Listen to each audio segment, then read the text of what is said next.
Hello friends, rise अब education hub के साथ मैं शिफाली श्रेया आज आप लोगों के लिए सेशन लेके आई हूँ वो है हमारा CDP स्पेशल सीरीज़। ठीक है, और इसमें जो हमारा प्रैक्टिस सेट 1 है, इसमें हम लोगों ने ऐसे कंटेंट्स कलेक्ट किए हैं जो कि आपके रीट के एग्ज़ाम और सुपर टेट के जो एग्ज़ाम होने वाले हैं उस पर बेस्ड हैं। ठीक है, उसके प्रीवियस ईयर्स के क्वेश्चन जो भी हैं उसे भी हम करेंगे, लेकिन आज हम लोग ये प्रैक्टिस सेट 1 कर रहे हैं। इसमें आपको जो सबसे पहला क्वेश्चन दिया गया है वो है शिक्षक को ज्ञान होना चाहिए। यहाँ पे आप देख सकते हैं कि ज्ञान तो होना चाहिए, अध्यापन विषय का बिल्कुल सही बात है, होना ही चाहिए। बाल मनोविज्ञान का भी ज्ञान होना चाहिए।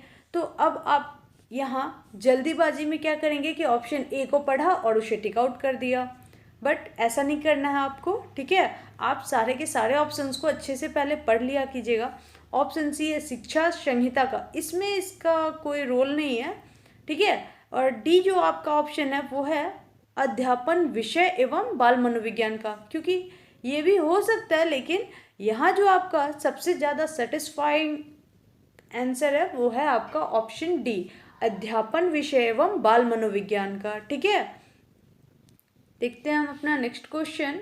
जो हमारा क्वेश्चन नंबर 2 है वो है कि छोटे विद्यार्थियों में निम्नलिखित में से कौन सा लक्षण पठन कठिनाइयों का नहीं है। तो यहाँ पे आपको 4 ऑप्शंस दिए गए हैं, पठन गति और प्रवाहक गति में कठिनाई।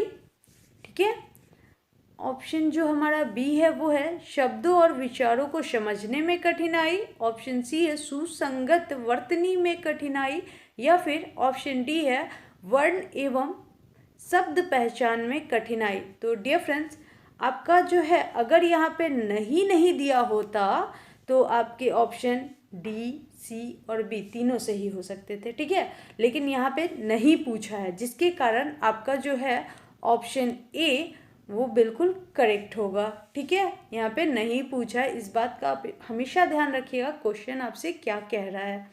चलिए हम अपना नेक्स्ट क्वेश्चन देखते हैं। क्वेश्चन नंबर 3 जो है वो है कि हावर्ड गार्डनर का बुद्धि का सिद्धांत किस पर बल देता है। ठीक है, ऑप्शन ए है शिक्षार्थियों में अनुबंधित, ऑप्शन बी है सामान्य बुद्धि कौशल, ऑप्शन सी है विद्यालयों में आवश्यक सामान्य योग्यताओं पे, या फिर ऑप्शन डी है कि प्रत्येक व्यक्ति के विलक्षण योग्यता। जो ये सारी योग्यताएं दी है ना, इसमें सबसे ज़्यादा सेटिस्फाइंग आपका ऑप्शन डी है, प्रत्येक व्यक्ति की विलक्षण योग्यताओं के ऊपर। ठीक है, अब हम अपना नेक्स्ट क्वेश्चन देखते हैं, क्वेश्चन नंबर 4। तो ये है कि मूल्यांकन का उद्देश्य क्या है।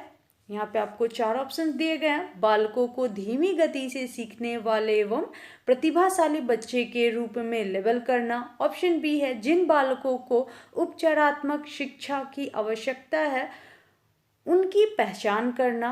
ऑप्शन सी है अधिगम की कठिनाइयों समस्याओं वाले क्षेत्रों का पता लगाना। ऑप्शन डी है कि उत्पादक जीवन जीने के लिए शिक्षा किस सीमा तक तैयार कर पाई है को पुष्टि पोषण प्रदान करना। तो यहाँ पे जो है आपका ऑप्शन डी वो बिल्कुल सही जवाब है। चलिए हम अपना नेक्स्ट क्वेश्चन देखते हैं।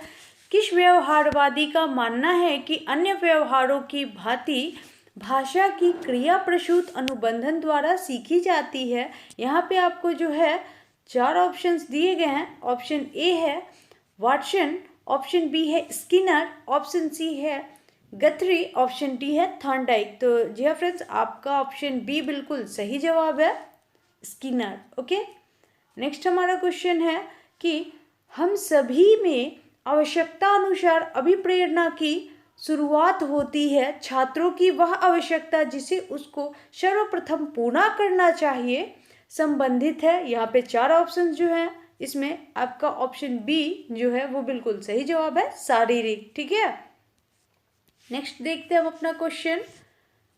समायोजन से तात्पर्य स्वयं को विभिन्न परिस्थितियों में अनुकूलन करना है ताकि संतुष्ट किया जा सके, जाहिर सी बात है, आवश्यकताओं को। ठीक है, इसके बाद है क्वेश्चन नंबर 8, वो है दूसरे वर्ष के अंत तक शिशु का जो शब्द भंडार है वो कितना हो जाता है। तो सभी को पता है 100। ठीक है, option A is correct. Okay. 9 है शब्द आइडेंटिकल एलिमेंट्स निम्न में से गहन संबंध रखता है। ऑप्शन ए है समान परीक्षा, ऑप्शन बी है सहयोगियों से ईर्ष्या, ऑप्शन सी है अधिगम स्थानांतरण या फिर ऑप्शन डी है समूह निर्देशन। तो यहाँ पे आपका ऑप्शन सी बिल्कुल सही जवाब है, अधिगम स्थानांतरण। ठीक है। इसके बाद क्वेश्चन नंबर जो 10 है वो है पियाजे के अनुसार संज्ञानात्मक विकास के किस चरण पर बच्चा वस्तु स्थायित्व को प्रदर्शित करता है। तो यहाँ पे जो है आपका ऑप्शन डी वो बिल्कुल सही जवाब है, पूर्व संक्रियात्मक चरण। ठीक है। Question number 11। और फ्रेंड्स अगर आपको पियाजेट की थ्योरी देखनी है तो आप जाके हमारे प्लेलिस्ट में देख सकते हैं, ऑलरेडी प्लेलिस्ट बनाई गई है पेडागोगी सीरीज़ की, जिसमें आपको इसकी थ्योरी मिल जाएगी। ठीक है। और आपको डिस्क्रिप्शन बॉक्स में भी इसका लिंक मिल जाएगा। क्वेश्चन नंबर 11 है सीखना। 4 ऑप्शंस दिए गए हैं। संवेगों से क्षीण संबंध रखता है, सीखने वाले के संवेगों में स्वतंत्र है, ऑप्शन सी है सीखने वाले के संवेगों से प्रभावित होता है या फिर प्रभावित नहीं होता है, ऑप्शन डी है। ठीक है। तो यहाँ पे जो है आपका ऑप्शन सी वो बिल्कुल सही जवाब है, सीखने वाले के संवेगों से प्रभावित होता है। ठीक है। इसके बाद जो हमारा क्वेश्चन नंबर 12 है वो है किस मनोवैज्ञानिक ने कहा है कि चेतन मन के साथ अचेतन मन पर भी ध्यान देना चाहिए। यहाँ पे जेबी वॉटसन, वुडवर्ड, टर्मन या फिर फ्रायड। तो ऑप्शन यहाँ पे जो है आपका डी वो बिल्कुल सही जवाब है, फ्रायड। ओके। उसके बाद जो क्वेश्चन नंबर 13 है वो है सृजनात्मक उत्तरों के लिए आवश्यकता है। ऑप्शन ए है विषय वस्तु आधारित प्रश्न, ऑप्शन बी है मुक्त उत्तर वाले प्रश्न, ऑप्शन सी है एक अत्यंत अनुशासित कक्षा या फिर ऑप्शन डी है कि प्रत्यक्ष शिक्षण एवं प्रत्यक्ष प्रश्न। तो यहाँ पे जो है आपका ऑप्शन ए वो बिल्कुल सही जवाब है, विषय वस्तु आधारित प्रश्न। ओके। नेक्स्ट क्वेश्चन देख लेते हैं। Question number 14। एक अध्यापिका समाज के वंचित वर्गों से आए बच्चों की आवश्यकताओं के प्रति प्रभावशाली तरीके से प्रतिक्रिया निम्नलिखित द्वारा कर सकती है। यहाँ पे जो 4 ऑप्शंस है वो है अन्य बच्चों से, वंचित वर्ग से आए बच्चों के साथ सहयोग करने के लिए कहना तथा विद्यालय के तरीकों को सीखने में उनकी सहायता करने के लिए कहना। ऑप्शन बी है कि वंचित वर्ग से आए बच्चों को विद्यालय के नियमों एवं अपेक्षाओं के प्रति संवेदनशील बनना ताकि वे उनका अनुपालन करें, या फिर ऑप्शन सी जो है कि विद्यालय व्यवस्था तथा स्वयं के उनके तौर तरीकों के बारे में विचार करना जिससे पक्षपात एवं रूढ़िबद्धता झलकती हैं, या फिर इनमें से कोई नहीं। तो यहाँ पे जो है आपका ऑप्शन सी वो बिल्कुल सही जवाब है। ठीक है। Then next question number 15। मनोविज्ञान व्यवहार एवं अनुभव का विज्ञान है। यह जो कथन है वो किनका है? तो सभी को पता है कि ये जो है हमारे स्किनर महोदय का कथन है। ठीक है। क्वेश्चन नंबर 16 देख लेते हैं हम कि किस मनोवैज्ञानिक के अनुसार सीखने का मतलब ज्ञान का निर्माण करना है। तो फ्रेंड्स यहाँ पे जो है आपके पियाजेट महोदय का है कि सीखने का मतलब ज्ञान का निर्माण होता है। ठीक है। उसके बाद क्वेश्चन नंबर 17 जो है वो है कि निम्न में से कौन सा वंशानुक्रम का निकाय नहीं है। यहाँ पे जो है आपके 4 ऑप्शन है वो है समानता, भिन्नता, प्रत्यारोपण या फिर अभिप्रेरणा। तो अभिप्रेरणा is correct answer. Next question number 18 कि सीखने के अंतर्दृष्टि सिद्धांत को निम्नलिखित में से किसने बढ़ावा दिया। यहाँ जो 4 ऑप्शंस दिए गए हैं गेस्टाल्ट सिद्धांतवादी, पावलोव, जीन पियाजे, वाइगोत्स्की। तो ऑप्शन ए आपका बिल्कुल सही जवाब है, गेस्टाल्ट सिद्धांतवादी। ठीक है। इसके बाद क्वेश्चन नंबर 19 जो है वो है कि निम्नलिखित में से कौन से युग्म होने की संभावना जो है वो सबसे कम पूछी गई है। ठीक है। तो यहाँ पे जो है सबसे पहला जो है हमारा वो है बच्चे भाषा के बारे में निश्चित ज्ञान के साथ प्रवेश करते हैं, चौमस्की सही है। उसके बाद है कि भाषा विचार का प्रारंभ में 2 भिन्न गतिविधियां हैं। ठीक है। यह है वाइगोत्स्की का। इसके बाद क्या है कि भाषा विचार पर आधारित है, पियाजेट। और लास्ट में है कि भाषा वातावरण में उद्दीपक है, बीएफ स्किनर। तो इसकी जो संभावना है वो सबसे कम है, इसलिए option D is correct. Okay. Next question देखते हैं। Question number 20। जिस आयु में बालक की मानसिक योग्यताओं का लगभग पूर्ण विकास हो जाता है वह है। Option number A 14 years old. Okay. Question number 21, छोटा शिशु खिलौनों तथा अन्य वस्तुओं को फेंककर उसके भागों को अलग करके किस भाव को दर्शाता है? तो यहाँ पे जाहिर सी बात है कि किसी भी चीज़ को आप डिटेल्स में जानने के लिए उसको तोड़ेंगे, मरोड़ेंगे, इधर उधर करेंगे, तो ये जिज्ञासा होती है। ठीक है।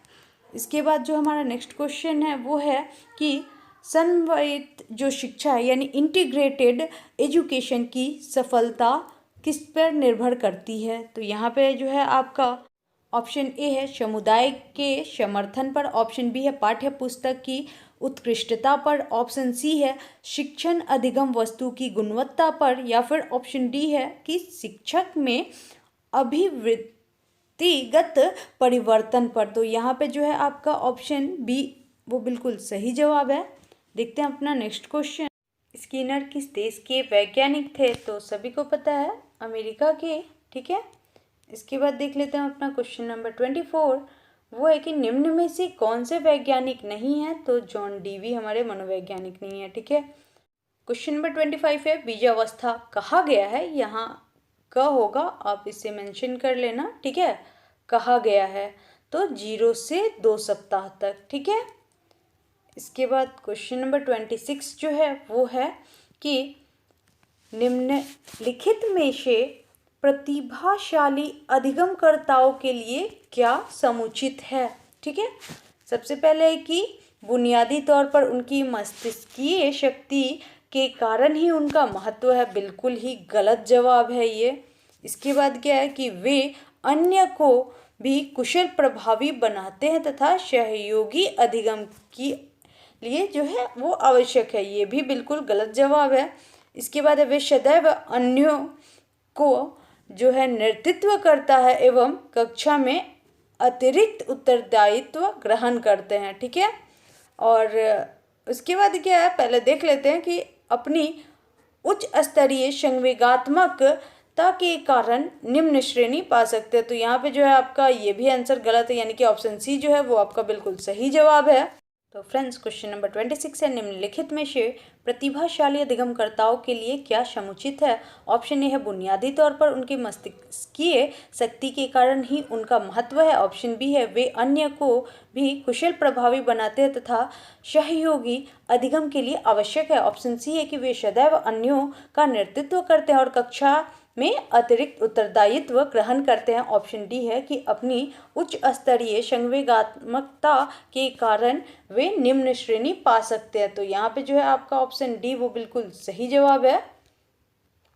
इसके बाद क्वेश्चन नंबर 27 जो है वो है कि मानव विकास किन दोनों योग्यताओं का परिणाम है? ठीक है। तो यहाँ पे जो है आपका ऑप्शन ए है कि अभिभावक एवं अध्यापक, बिल्कुल भी नहीं। समाज एवं संस्कृति के जो हमारे कारक हैं उनका भी नहीं। उसके बाद है वंशक्रम एवं वातावरण का, ये बिल्कुल सही जवाब है, तो हमें ऑप्शन डी पे जाने की जरूरत ही नहीं है। इसके बाद जो है हमारा क्वेश्चन नंबर 28, शिक्षा को किसी व्यक्ति की अपनी जिंदगी बनाने में सक्षम बनाने वाली होनी चाहिए, ऑप्शन ए है बेहतर, ऑप्शन बी है संतोषजनक, ऑप्शन सी है सार्थक। तो ये सारी की सारी ऑप्शन जो है हमारी सेटिस्फाई कर रही है, इसलिए ऑप्शन डी हम कर देंगे सही जवाब। ठीक है। सभी संबंधों के लिए महत्वपूर्ण है। ओके। देखते हैं अपना नेक्स्ट क्वेश्चन, क्वेश्चन नंबर 29 कि बालकों में संज्ञान विकास की भिन्नता होती है क्योंकि यहाँ पे जो आपको 4 ऑप्शंस दिए गए हैं इसमें है उनमें अंतरंग योग्यताएं भिन्न भिन्न होती हैं, यही ऑप्शन आपका बिल्कुल सही जवाब है। ठीक है। इसके बाद क्वेश्चन नंबर 30 जो इस सेट का आखिरी सवाल है, क्योंकि आपको जब भी पेडागोगी से क्वेश्चंस पूछे जाते हैं वो 30 क्वेश्चंस पूछे जाते हैं। ठीक है।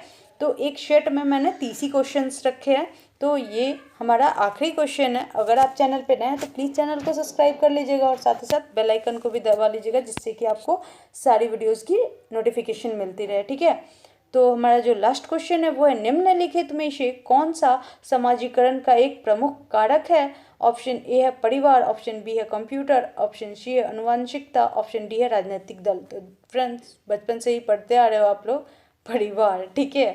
क्योंकि आप परिवार में ही आपका सबसे पहले समाजीकरण होता है। ठीक है। तो इसलिए यह प्रमुख कारक माना जाता है। ठीक है। तो मिलते हैं नेक्स्ट वीडियो में एक नए टॉपिक के साथ, एक नए सेशन में। Thank you.